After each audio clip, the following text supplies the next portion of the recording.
On the final day of the public participation exercise on Kenya's first ever tax policy, various stakeholders appeared before the Parliamentary Finance Committee. But interestingly, Kenya has never had a national tax policy. The PricewaterhouseCoopers company has now proposed a reduction in the pay-as-you-earn model in which those earning below 40,000 will be exempted. Perhaps somebody might even breach the one-third pay principle rule under the Employment Act.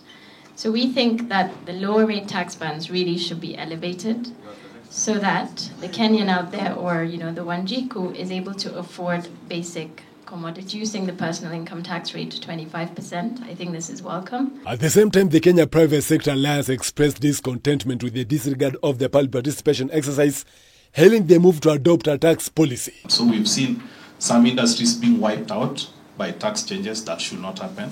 We've seen tens of thousands of people losing jobs in certain sectors. That should not happen.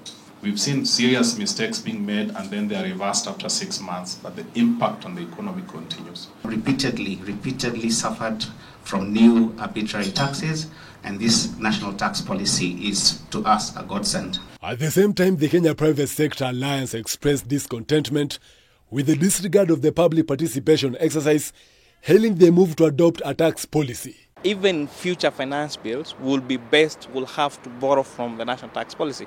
Will have to be in line with the national tax policy. So it means any tax decision that will be made in future will have to be in line with the national tax policy. The coming of this policy means the government will be forced to comply with its stipulations before introducing new taxes.